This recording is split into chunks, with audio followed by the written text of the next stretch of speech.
welcome to the Try Talking Sport podcast, hosted by me, Joanne Murphy. Whether you are an athlete, adventurer, endurance enthusiast, or simply have an interest in sport, you have come to the right place for inspiration, encouragement, motivation, and as always, a little bit of entertainment. Well, how are we doing? How is your race season shaping up? What have you signed up to? Or are you still making those all-important racing plans? If you have been following my socials, you'll know that I am now on the countdown to my race at Ironman 70.3 Mallorca on May 11th. I've been ticking off the training sessions every day and really can't believe how quickly the clock is ticking down to race day. The last time I raced this event was in 2017. I'm as excited as I am nervous to get to the start line. Some days I think I'm totally invincible and could do the race in the morning. Other days I am really questioning what I was even doing signing up to it.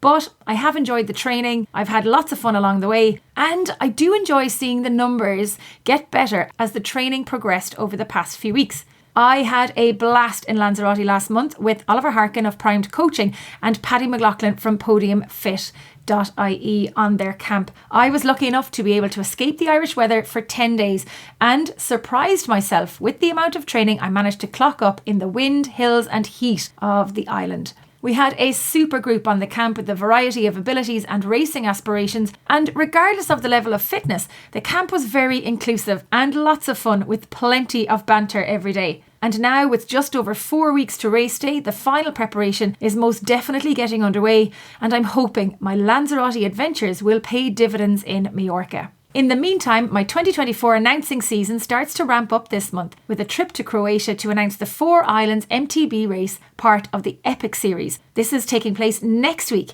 It's my first time in Croatia and first time at this event, which is all very exciting. I'm hoping to be able to share my early season schedule very soon. There's some of the usual events in there, as well as a few new ones, which should lead to a very exciting and full schedule for 2024, for which I am very grateful. Now, before we dive into this episode, some information that might be of interest to those of you racing at home or abroad over the coming months. Firstly, Castle Race Series have events in Ireland, the UK and France. And at Lough Cutra in Galway on May 25th and 26th, there are a huge number of events to choose from across swim, bike and run. There's the National Sprint Aquathlon Championships and the National Mixed Team Relay Club Championships taking place on the Saturday, with the Youth Series events taking place on Sunday.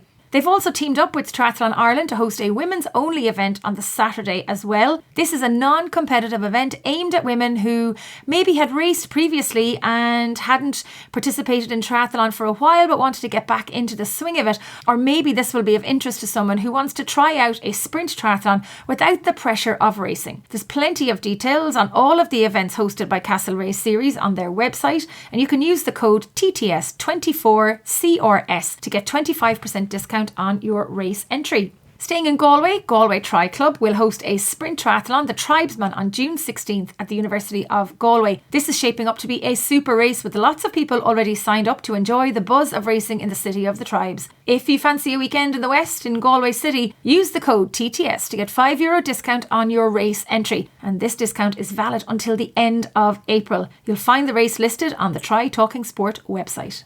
If you are planning to race abroad this year and have yet to sort out your bike transport for your international race, be sure to check out Team Truck. And if you use the code TTS35 when booking online, you will get a €35 discount on all bookings made until the end of May. You can check them out on www.teamtruck.eu. With my own race preparation well underway, I started using the Precision Fuel and Hydration products. The carb drink and chews seem to be going down a treat and not affecting my very delicate stomach so far. Fingers crossed I can keep my gut in check in Mallorca. We've teamed up with George from Peak Sports to offer a 10% discount off any purchases over €65. So pop over to my Instagram page at Try Talking Sport to get the link to get your order in for your Precision Fuel and Hydration products. With some monster training sessions, well, monster for me, being completed, I am utilising lots of the Nuasan products, from the body wash to the moisturiser and of course my favourite one of all, the CBD muscle gel. If you haven't tried them out, be sure to look them up online on www.nuasan.com and use the code TTS15 to get a 15% discount online. Finally, one last event plug, and this is for Mondello 24 Cycle on the 22nd and 23rd of June. This ultra cycling event is such a unique, exhilarating experience that can be undertaken by individuals or teams of 2, 4 or 8. starting at 12 p.m. on Saturday and finishing at 12 p.m. on Sunday, with the aim of completing as many laps of the track as possible, all whilst enjoying the thrill of bike racing and the buzz of the camaraderie in the pits for the 24-hour event. If you need some insight into why I think you should gather a gang to sign up, then check out my 5 Reasons Why article on the Try Talking Sport website. There's actually lots of great articles and updates on the site. Emma Porter playing a blinder at keeping the website up to date.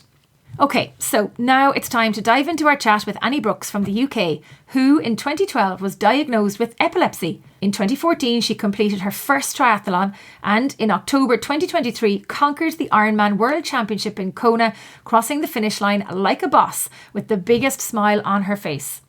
Annie's journey in sport and in life is one of resilience, determination and courage.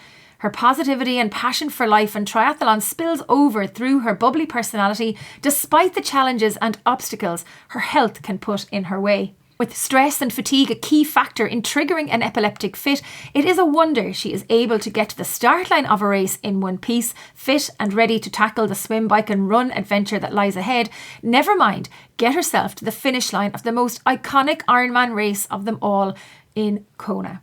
This really is an inspiring chat with Annie, who shares a snippet of her life, living and thriving with a hidden disability, one that when it strikes, and it can strike at any time, can be so debilitating, frustrating and cause havoc to her daily living. Never mind her training for triathlon, which she simply does for fun and because she loves it. It was my sister Michelle who asked me to get Annie as a guest on the podcast after Kona. She herself inspired and in awe of Annie's ability to live her life to the full despite her epilepsy. For those of you who don't know, Michelle has had epilepsy since her early teens, and coupled with her cerebral palsy and the nature of her epilepsy, it can be a struggle to live life to the full.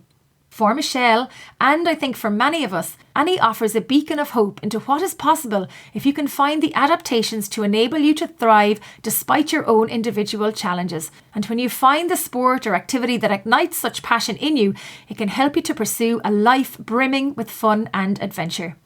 If you enjoyed this episode and want to follow Annie's upcoming adventures, go to her website, www.talesofAnnieBean.com.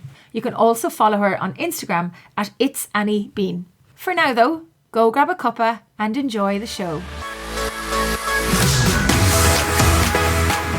Annie Brooks, welcome to the Try Talking Sport podcast. I am delighted to finally get to chat with you. So tell me where you are and what you are up to at the moment, because from your Instagram, you have the best life of travel and fun and sport, and you travel more than I do, so I'm quite jealous.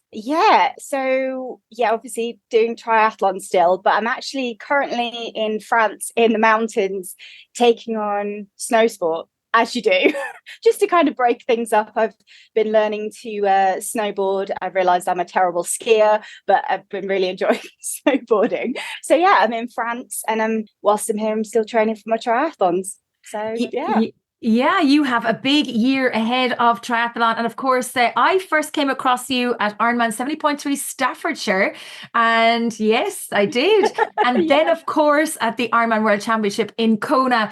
But Annie, we're not going to talk too much about your triathlon to begin with, if that's okay, because you have a very unique story to share with our Try Talking Sport listeners, and your journey is hugely inspiring. So tell me a little bit about your background first, generally, and then how triathlon has become such a huge part of your life.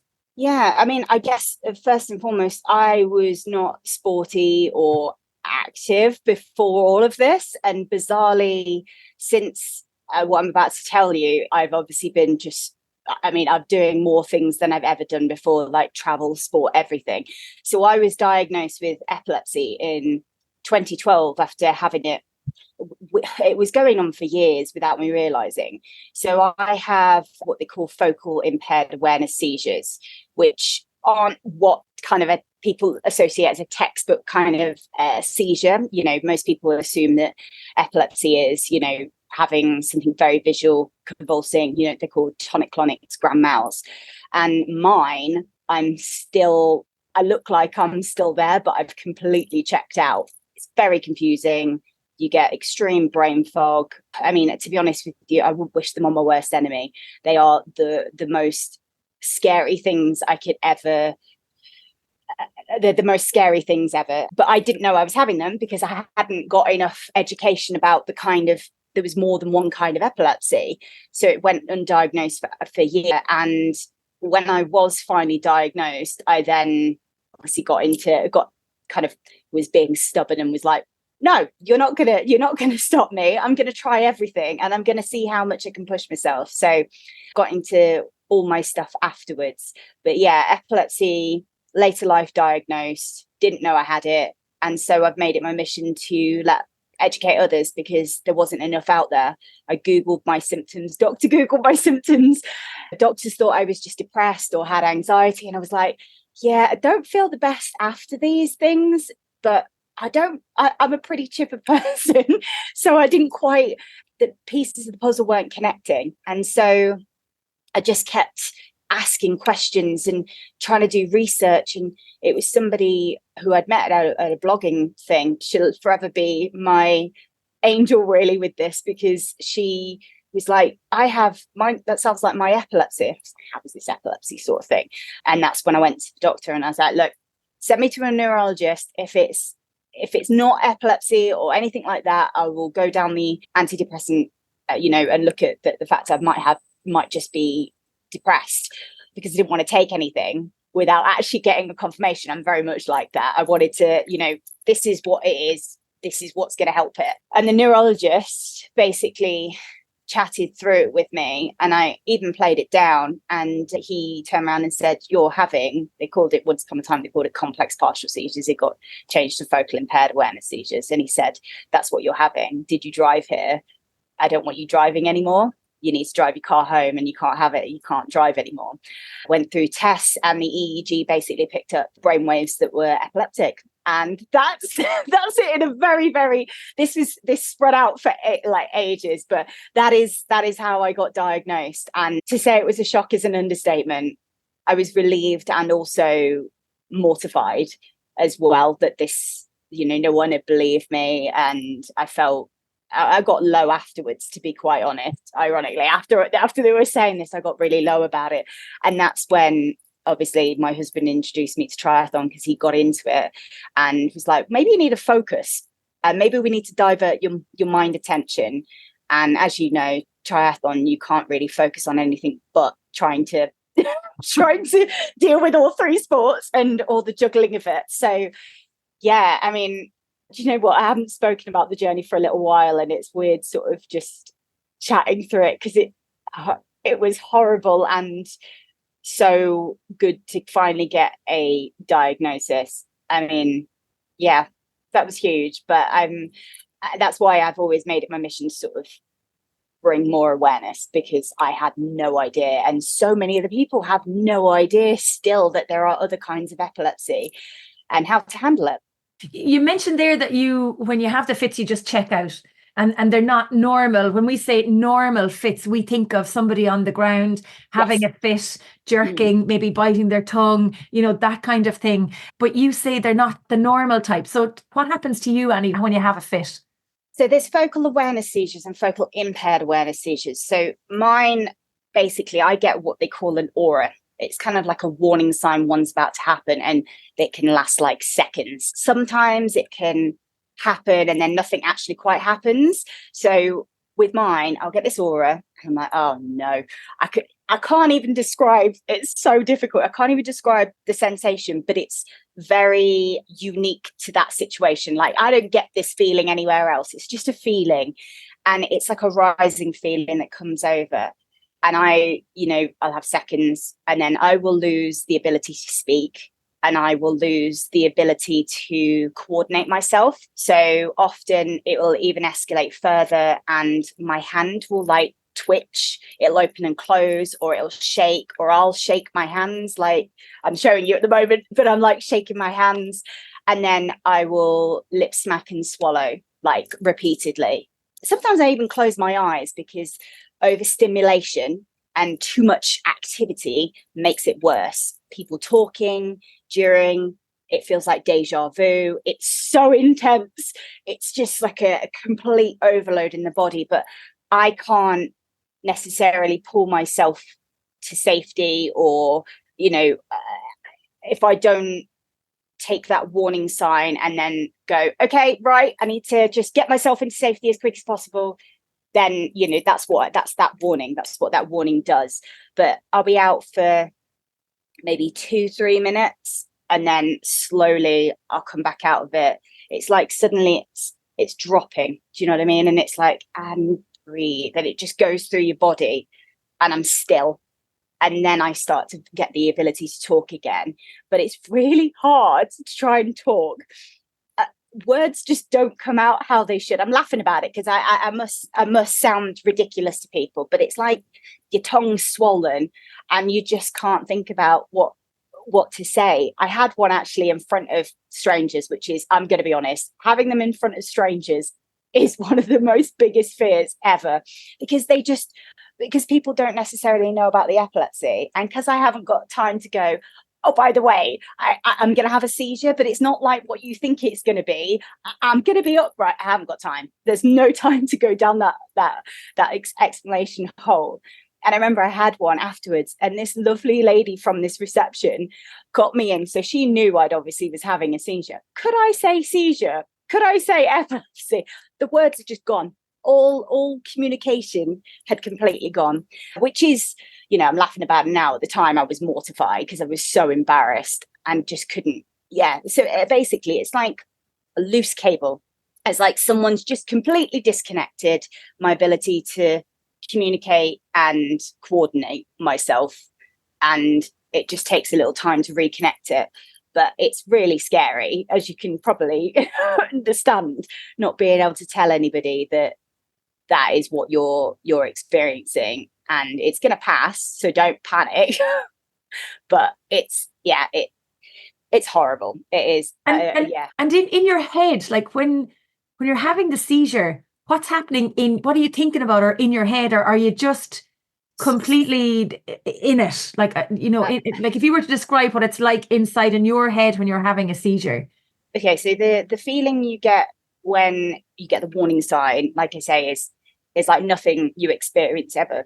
The feelings and the sensations I get within the actual seizure, like nothing else. Couldn't explain it. The only thing that I can tell you is I get the extreme fear. Like, it's like nothing else is. I'd say it's worse than like the idea of being chased. It's like it's its own emotion. Some people get extreme joy, I've been told. I'm definitely not one of them, unfortunately. I would love extreme joy, but I get extreme fear and I feel very, very trapped. The problem also comes is that after the seizure, I've pretty much forgotten it in the last, like, I've forgotten the tiny details within like 2 minutes of coming out of it. So I've completely forgotten what's happened, what I did. So I'm normally my husband, I'm like, for the rest of the day, I'm like, so what actually happened? Did I do this? What can you tell me? Did it actually happen? Because you start to question whether you've just imagined it, because you've just totally checked out. You're half there and half not. That's the only way I can kind of describe it, that you're kind of half in the building, half out the building sort of thing. So 1 foot in the door, 1 foot out the door. Exactly. Yeah, that's why they're so horrible. And that's why I think most people really fear having seizures, because you are out of control, essentially. You haven't got the ability to tell people. With mine, haven't got the ability to tell people, haven't got the ability to kind of highlight that I am going to be fine, it'll pass, but I can't say that during one. So, and it's embarrassing really, because I can't, like, sometimes I might make noise, apparently. I don't know. Like, I've tried to talk, it's a case by case basis, but what I've kind of described is generally the gist of what I experience. After a seizure, how do you pick yourself up to keep moving? Like, say you're working today, for example, we do this episode, and then you're working, and then maybe you have a seizure for whatever reason, but you still have to go back to work because you have meetings booked in for the afternoon. How do you do that? I'll be honest, it's really hard, depending on how intense the seizure is, or if I've got really stressed out. So say if it's one that I've had in public and it's in front of people and there's a busy and it's really hard, I will really struggle to bounce back. I'll get a headache, which normally happens straight afterwards. And to be honest with you, recently, when they are actually really hard, I just cry. I cry afterwards. Normally my husband's like giving me a hug and comforting me, because it's so intense. You've just suddenly dropped back down and it's so hard to bounce back. But I normally have a sit down, I'll cuddle the dog, I'll have a cup of tea, and I'll try and reframe it and go, no, I need to push on. And I normally, with if it's calls and stuff, I normally tell the people, I'm saying, just going to let you know, I've had seizures today, because I find if I'm more transparent with people, then I feel less nervous about another one happening. Do you know what I mean?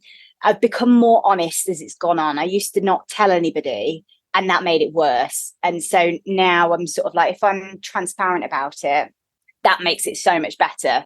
And I can kind of move on. But I will say, I sometimes have to go and have a quick sleep, start again, almost like, go to sleep and wake up again, just 10-20 minutes, and then I'm back, and I'm like, right, okay, cup of tea, cuddle the dog, maybe go for a walk, divert my attention away from fixating on what's just happened is often the best thing I can do. I'm not saying I'll go for like a 15-mile run or something. It'll be like, take the dog for a walk, go to the shop, you know what I mean, like just something very chill. And yeah, you know what, you just have to, if I stopped doing stuff and I stopped, I because of seizures, and I let my life come to a halt, I'd never do anything. So that's kind of, I have to keep that in my memory bank to remind myself afterwards, like, no, don't let this become a thing, move on. Most people would consider not doing anything, or maybe doing something light would be to go for a walk or to do some yoga. But you have gone from, having an epileptic diagnosis to taking on triathlon, and more specifically Ironman, racing at the Ironman World Championship in Kona last year, your very first Ironman. You mentioned stress there, that can potentially trigger a fit.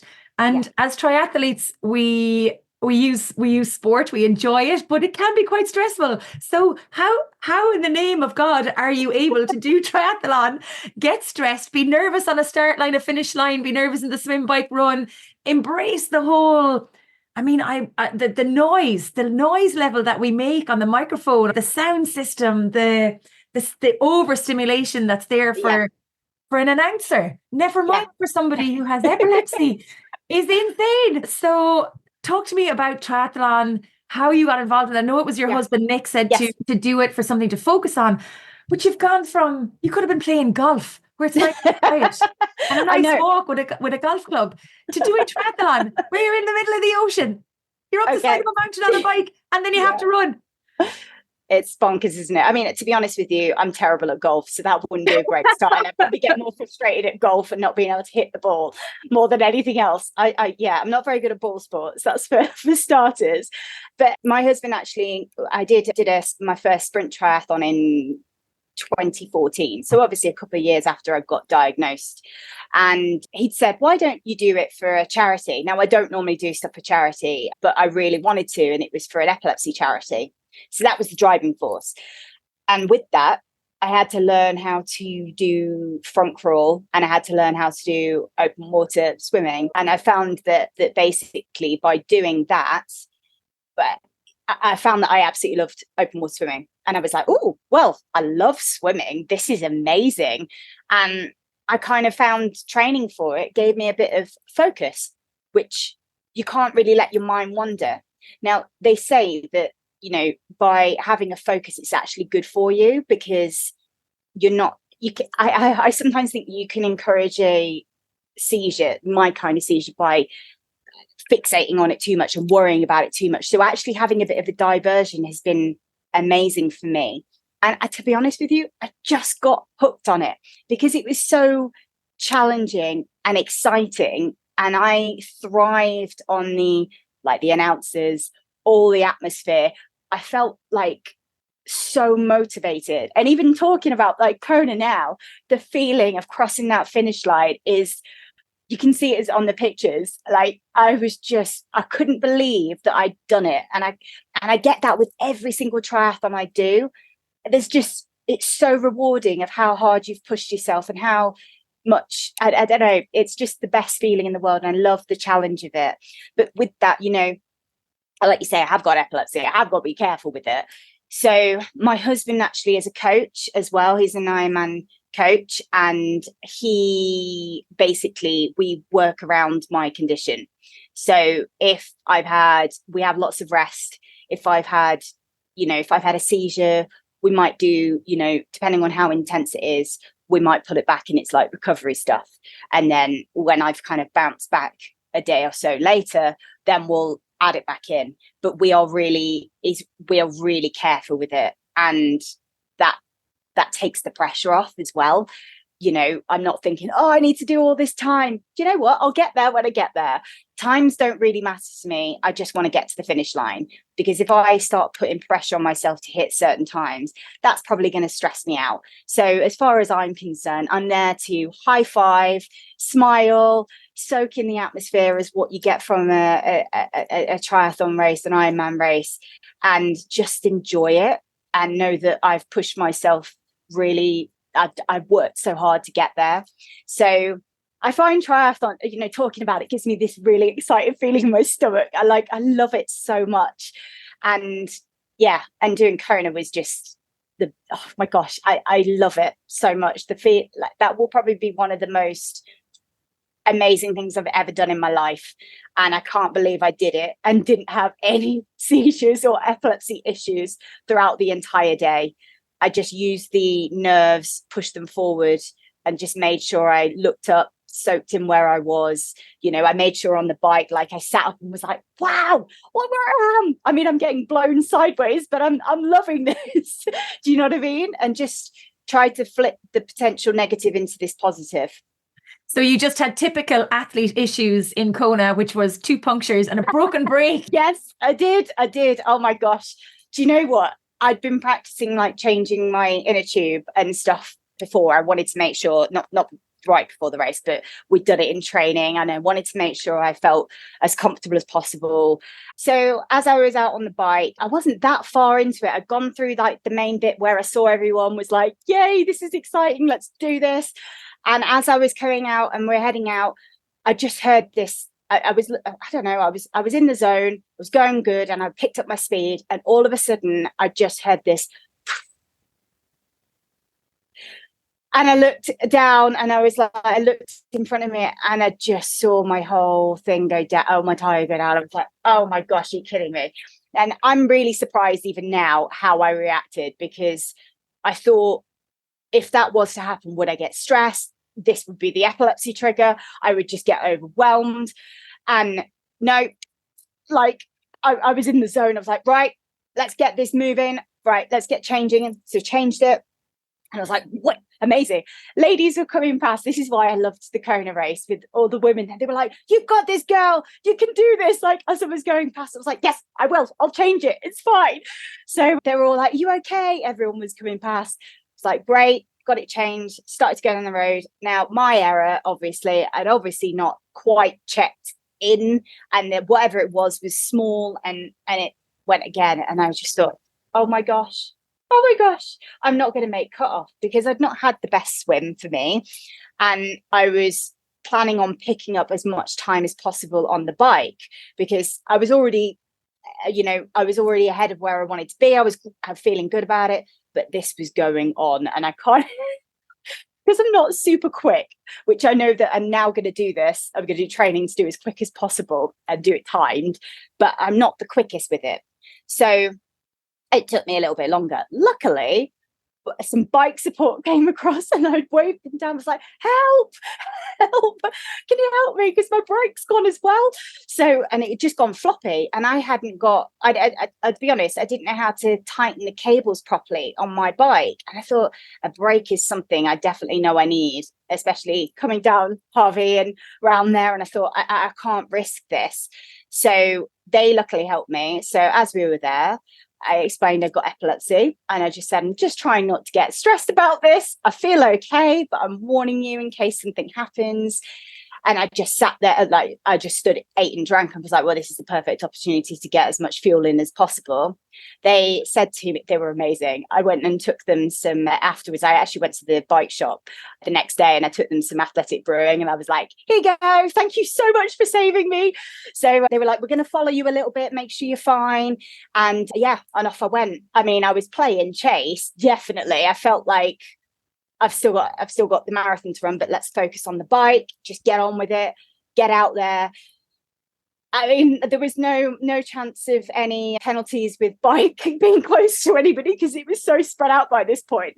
And I was just playing chase with cut off, but I was so focused on it and I didn't want to fail.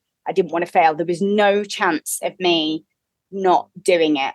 I wanted to get round. I have got to do this. I need to make this. I need to get round to that turnaround point as quick as possible, pick up that, but I need to hit those times and get back. And I did.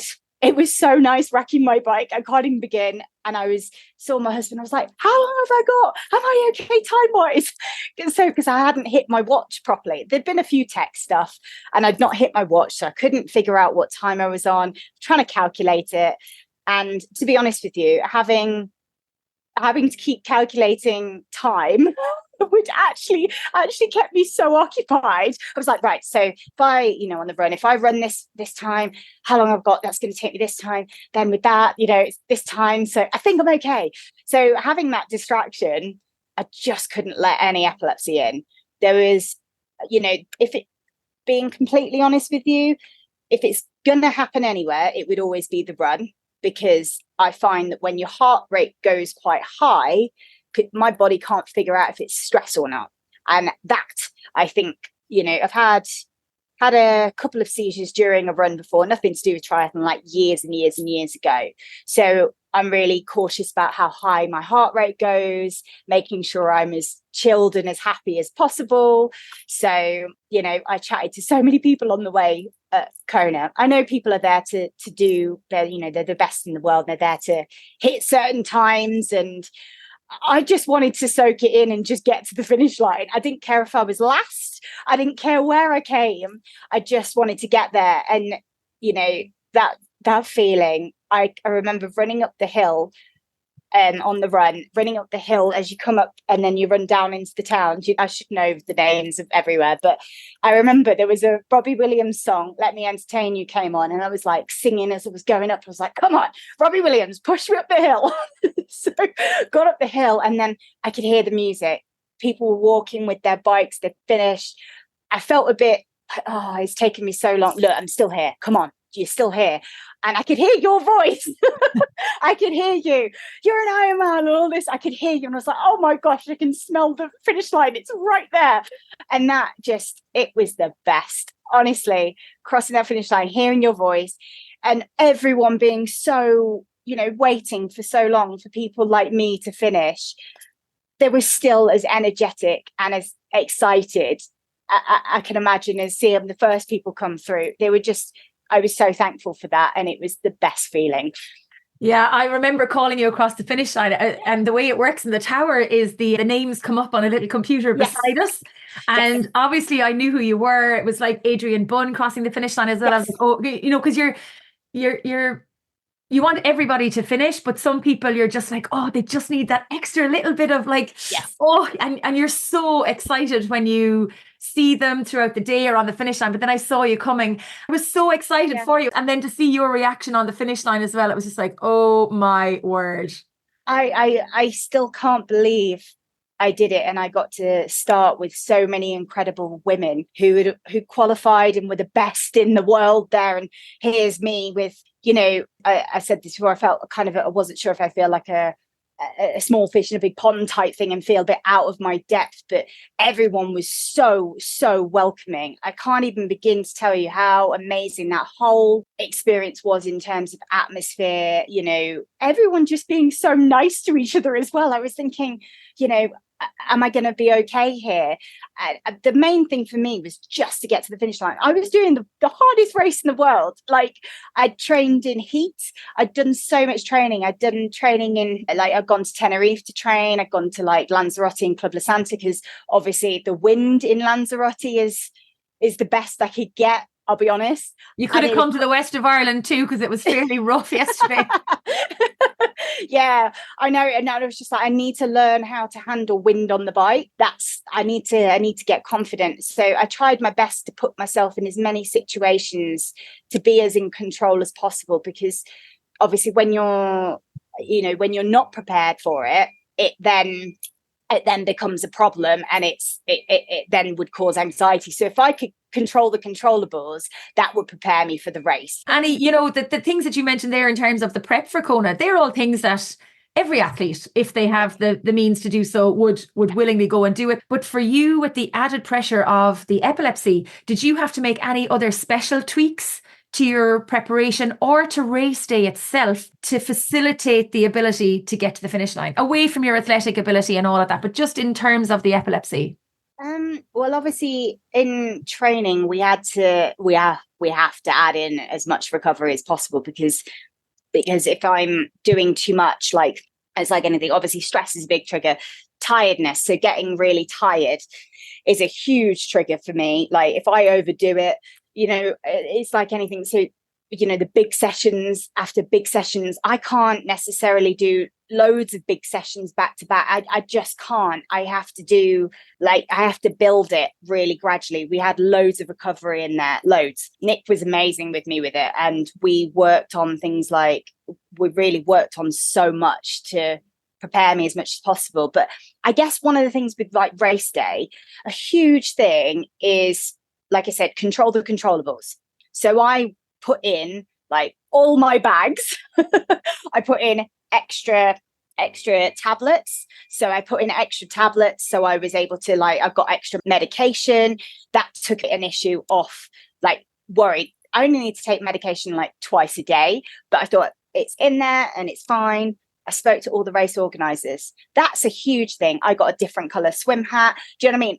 Those things take an element of stress and anxiety away, which help not control my epilepsy, but it means I'm less likely to have a seizure. So if I can do certain things like that, which is what I did, that then takes a bit of a stress off. And I know I've kind of almost got a comfort blanket around. I had an epilepsy band on, which I always wear, that says I've got epilepsy. Everybody knew, and I felt really comforted.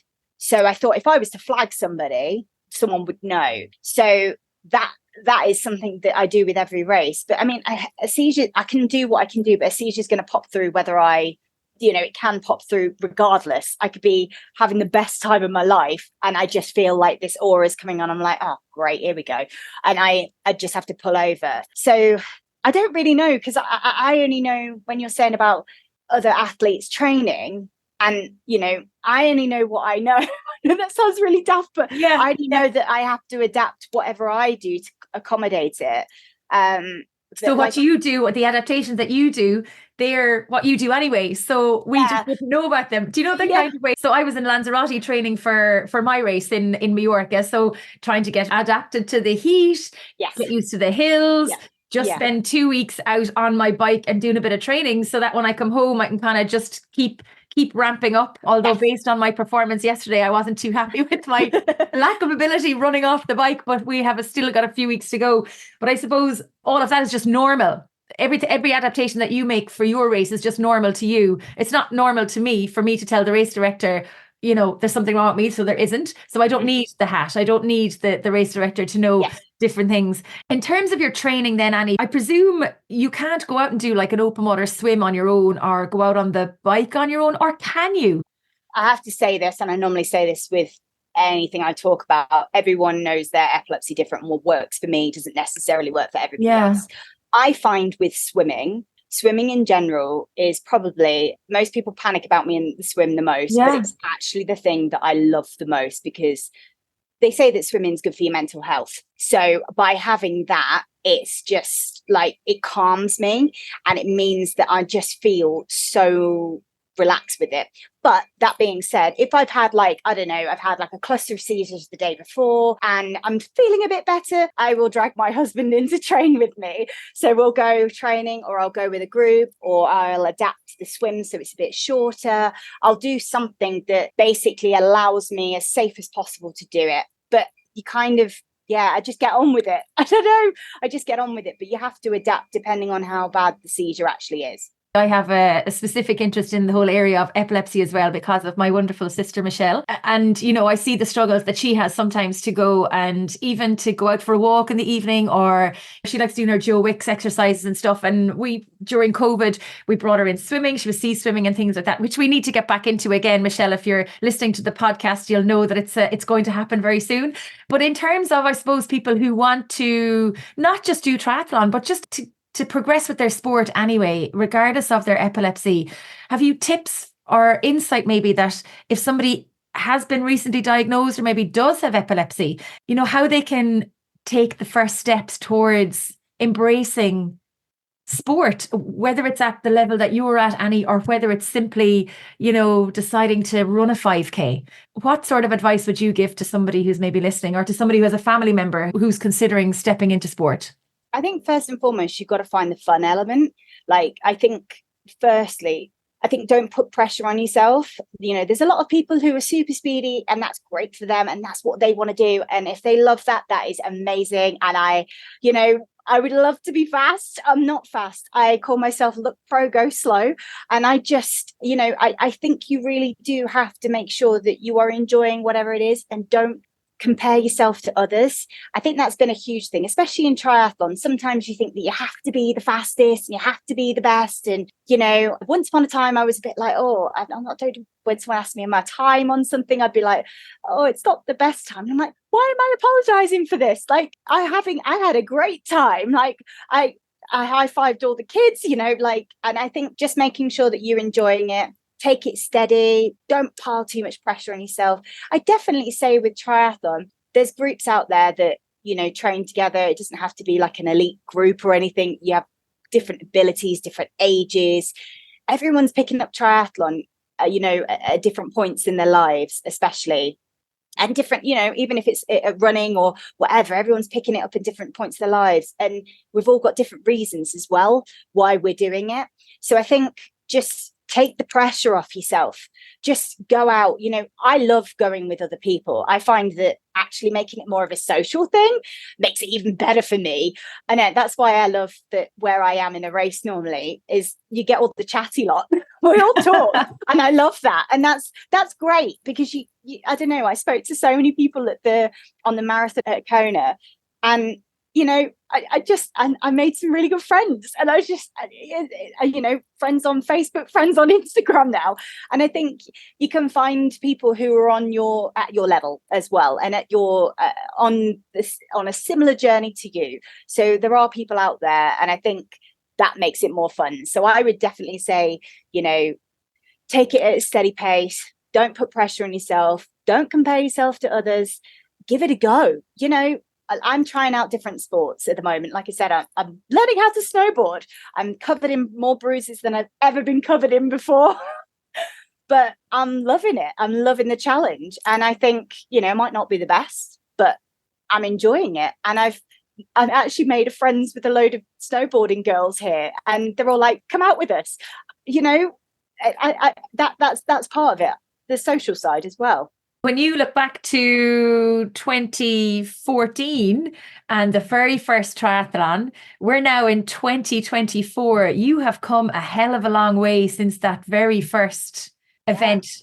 Yeah. How has the sport of triathlon positively impacted your life? Wow, that's a question. Wow, I haven't even really had a chance to sort of look back because I'm so fixated on what I did at Kona. I'm still on cloud 9 about it, to be honest. But if I'm looking back and I'm like, I didn't have clip-in pedals, I didn't have clip-ins. I was I am thinking about how I was then to how I am now. And I was so nervous for that sprint because it was totally new. And I realized when I crossed that finish line, I was like, oh, well, I actually really enjoyed this and I enjoyed the challenge. And I thought, let's just see what else we can do. And I think by having the challenge of the different kinds of races, there's all sorts of things you can do with triathlon. I think that's what I like a lot. And also, I'm not the best runner on its own. So I kind of feel like I've got 2 other sports to warm me up for the run. And I find that that's actually better for me. And yeah, it's just been such a positive impact from I've made some amazing friends from it as well. Like at races, like I say, training wise, it's just been such a positive thing. And being able to, like Ironman invited me to do the World Championships and be an ambassador athlete, as someone who's got epilepsy, giving me that platform to be able to raise more awareness, and doing triathlon as an epileptic. I've had messages from people around the world talking about my epilepsy. As far as I'm concerned, that's my job. That's what I need to be doing. And by doing triathlon, that's given me that platform to talk about it. So it goes hand in hand with it, if that makes sense. So it's positive on a social and a, fitness sense, but it's also from an epilepsy sense. I've been able to spread awareness through it. I've been able to test myself and really push myself in a positive manner as well. And I love it. I just absolutely love it. You reflect on the 10 years now that you've had in the sport of triathlon, but then take me back to maybe the few years before that, and you look at what your life was then when you were told you were depressed and they were looking to put you on antidepressants. You didn't have an epilepsy diagnosis, and you think to where you are now. It's amazing, really, isn't it? The journey that you've been on. And I know that triathlon has played a huge part in it, and sport has played a huge part in it. But if you look at the Annie from, say, 2010 to 2014 and the Annie from 2020 to 2024, they're polar opposites, I'd say. Yeah, definitely. I would actually say, and I'm sorry, it's going to sound a bit like it's a bit sad. I actually felt like I lost a lot of my 20s, which is probably why, as my husband says, I'm leading such more of a rad life. You know what I mean? Like, I feel like I spent my 30s basically making up for all that time that I lost from being so confused. And so I just didn't feel like doing anything. When I was having these episodes, I'd stop doing the activity, or I'd avoid certain things. And I found that I just kind of closed off and I just didn't do anything. And then obviously now it's completely different, and I make sure that I'm being as honest and open as possible, but and I'm doing as many things as possible, because I lost that time. Like, I just feel like, well, you know what, let's give it a go. I'll try it, and that's my attitude now, because you only get so many trips around the sun, and I kind of feel like might as well try it and see how I get on. But yeah, totally opposite. I did maybe a few aerobics classes, but even then I had a seizure doing one of the running tracks. So then I stopped doing it. So totally opposite. Wasn't active, didn't have a healthy diet, was very focused on like what I was eating and obsessed with that, because I was involved in like diet culture and stuff like that, and burning calories and following diets and stuff. And that's not, I'm about balance now. I'm totally about balance.